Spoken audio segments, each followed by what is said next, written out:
Señoras y señores, estamos compartiendo con ustedes la presente edición de La Fuerza de la Palabra a través de Cosmos Televisión, ¿no? Órgano periodístico que se edita de lunes a viernes en 12 importantes horarios. Edición central de lunes a viernes a las 20 horas, 8 de la noche. Y el reprise viene al día siguiente a las 7 de la mañana con informaciones debidamente actualizadas y los personajes de la noticia. Recuerde que cada domingo a partir de las 7 de la mañana presentamos Cosmos, Pueblo y Cultura, un reportaje a los acontecimientos más trascendentales e importantes de la semana, informaciones del acontecimiento local, político, regional, económico, social, cultural y folclórico, ¿no? Y recuerde que también los días sábados temprano a las 7 de la mañana presentamos el programa del Colegio Nacional de Señoritas Santa Rosa de Puno. Muy bien, de inmediato entonces nos corresponde compartir con ustedes y con profunda satisfacción nuestro comentario central de la portada. El tema que vamos a abordar ahora, de inmediato, lo hemos venido a denominar la estructura y las relaciones de poder. Esto es importante y trascendental. Este tema tiene una connotación a nivel mundial, pero particularmente la ubicamos dentro de la propia característica de la estructura social y económica que tenemos en el país y al mismo tiempo las relaciones de poder. Usted se habrá preguntado en reiteradas oportunidades, ¿realmente en el país se estará manteniendo un correlato, una correlación de relaciones entre los poderes del Estado? ¿Qué relación, qué diálogo, qué comunicación mantiene un poder ejecutivo con un poder legislativo, un poder judicial, un tribunal de garantías constitucionales, un ministerio público? Al parecer aquí cada uno camina por su lado y de acuerdo a los intereses que lo abruman y lo alientan. La única correlación que existe directamente de relaciones en estos momentos, como se ha podido apreciar, es el poder ejecutivo y el poder legislativo, ¿no? Que tienen intereses eminentemente políticos, pero después existe un divorcio. No hay luna de miel ni cosa por el estilo, un divorcio total entre la Administración de Justicia, el Tribunal de Garantías Constitucionales, el Jurado Nacional de Elecciones, en fin, ¿no? El Ministerio Público. No existe una correlación realmente de relaciones dentro de los poderes del Estado y la estructura del país. ¿Qué es? Un descalabro total, ¿no? Donde la Constitución no sirve ni vale para nada. El Parlamento la ha desfigurado en más del 50% y se modifican de acuerdo a los intereses económicos que son dueños y absolutos propietarios de los recursos naturales del país. El Perú, el Estado peruano, los peruanos y las peruanas somos realmente propietarios de nuestro gas, somos propietarios de nuestros recursos naturales, del cobre, del oro, de la plata, somos propietarios del recurso agua, que se quiere privatizar hoy más que nunca.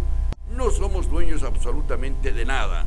Aquí juegan los grandes capitales y cuando se hablan estas cosas y estos temas, inmediatamente se levanta un dedo acusador y salen los ayayeros a defenderlos. Estos temas nosotros lo estamos hablando y planteando desde hace 57 años. 57 años que estamos en esta labor. No para que nos aplaudan ni nos den diplomitas, ni mucho menos, ni regocijos económicos.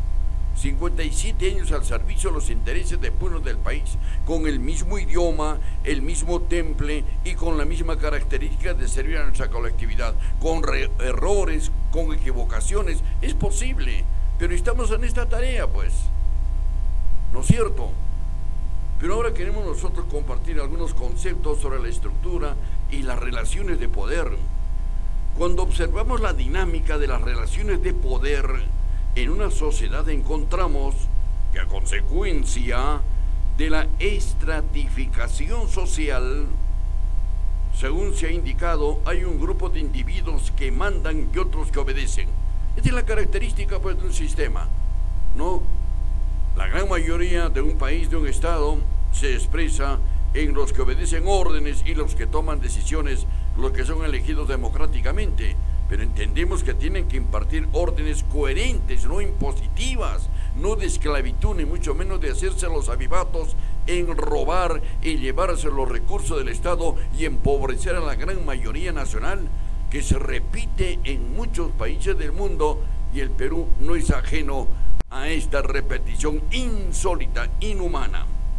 Este hecho, producto de la desigualdad socioeconómica, se presenta en toda estructura social jerarquizada, en donde hay un grupo de individuos que tienen el control del poder que les permite tener la capacidad de mandar y ejecutar sus decisiones, las mismas que recaen sobre el resto del conglomerado social que se supone debemos de obedecer.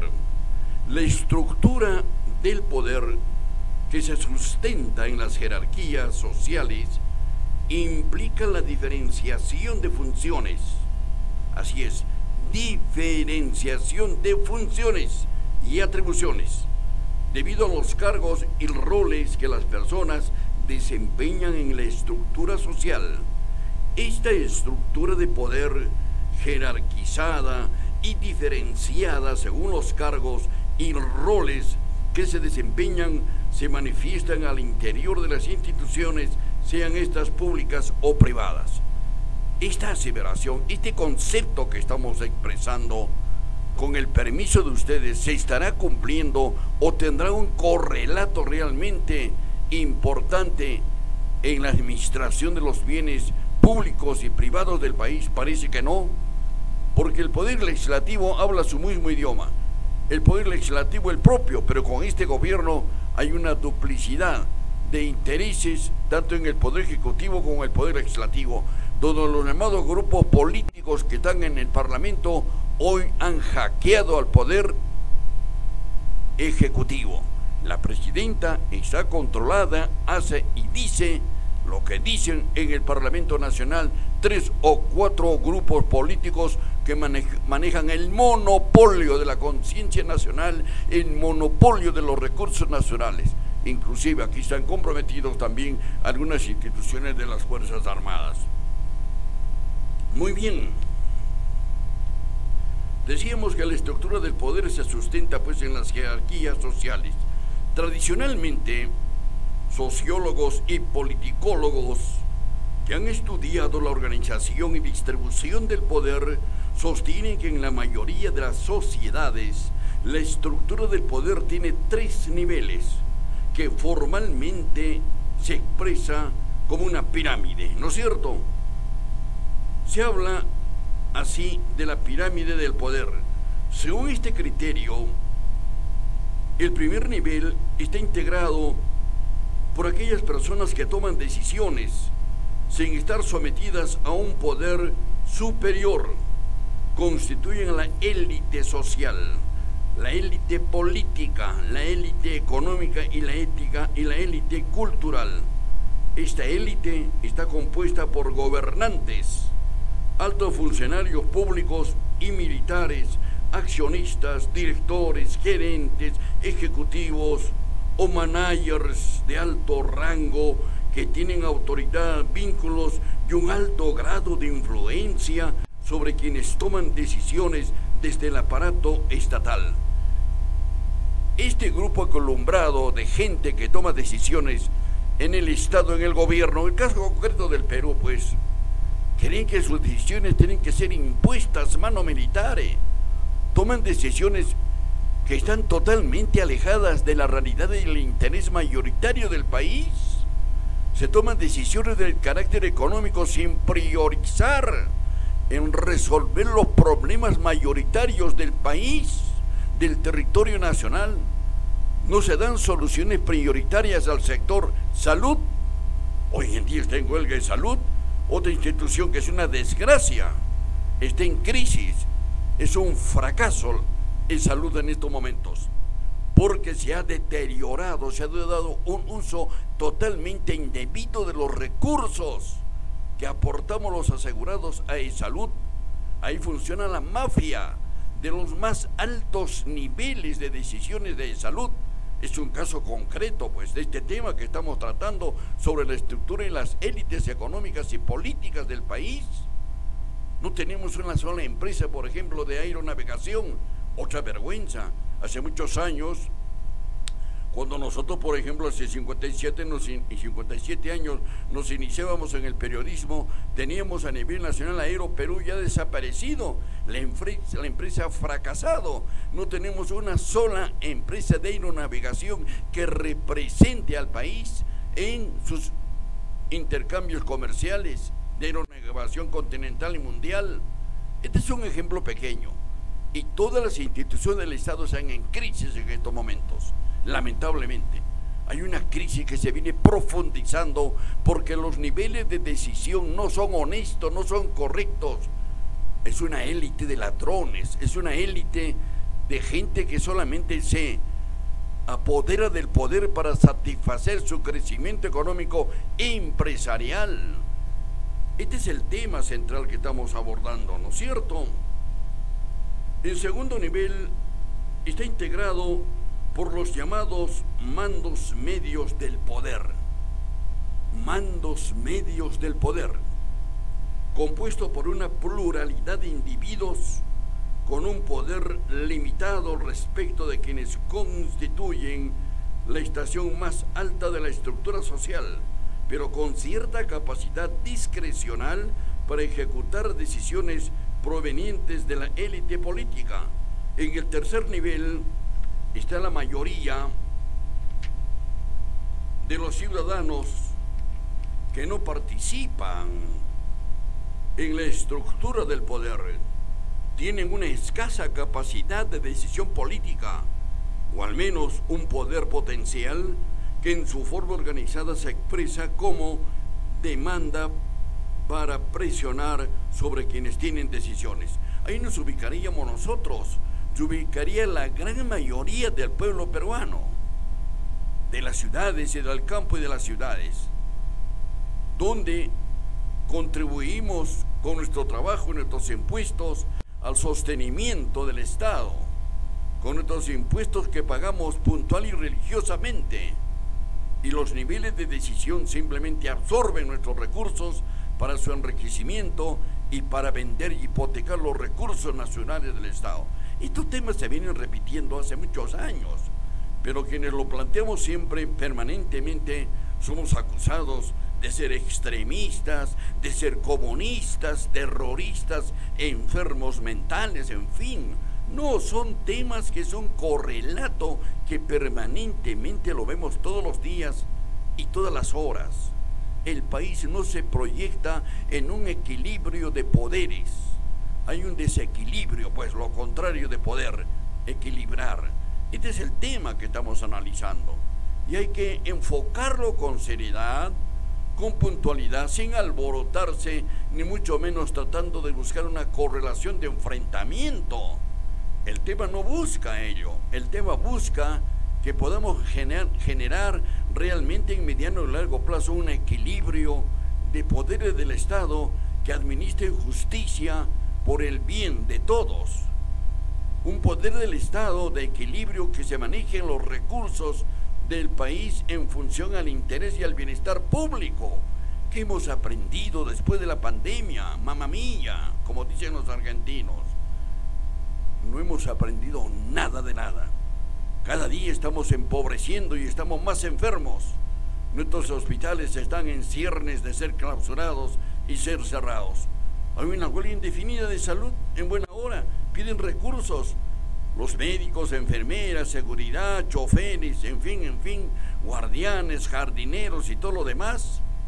Pero la gran élite que se satisface son los que están en el centralismo. Y no tenemos una política descentralizada de salud pública. Vean en el caso de Puno, aquícito nomás, como se dice dentro del verbo inmediatista y localista, aquícito nomás, no podemos construir un solo hospital. Se han hecho las transferencias y vean ustedes que la descentralización no sirve para nada. Se buscan imperativamente ser elegidos como presidentes, autoridades municipales, en fin, llega el momento y no pueden realmente desempeñarse con altura, con un criterio eminentemente social y humanista para resolver nuestros problemas. Esos niveles en estos momentos son un fracaso total expresado en los niveles, repito, del centralismo. Amigos nuestros, hemos dicho por lo general, estos tres niveles de estructura de poder se encuentran en diversas sociedades. No solamente en el Perú, se repite, como dijéramos al inicio del comentario, en todos los países dependientes y aún en proceso de desarrollo. Pero debemos aceptar que se trata solo de una explicación referencial, pues una estructura de poder puede variar a consecuencia de cambios revolucionarios profundos, de transformaciones. No se asusten, no estamos armando de cañones, de revólveres ni de poderosos instrumentos bélicos. Se pueden generar reformas progresivas. Claro que sí. Para esto no se necesita ser comunista, para esto no se necesita ser centralista ni cosa por el estilo. Se pueden generar reformas progresistas en el orden económico y político que determinan el avance y el desarrollo de cada sociedad y por consiguiente de variaciones en la estructura del poder, es decir, que según el grado de desarrollo socioeconómico y político, la estructura de poder será rígida o flexible. Las autoridades que elegimos como gobernantes regionales y nacionales pueden tomar sus decisiones no en función al empuje y a la decisión de un cañón o de un revólver. Pueden tomar decisiones en el nivel coherente de desarrollo y de bienestar, pero para ello tenemos que estar debidamente preparados.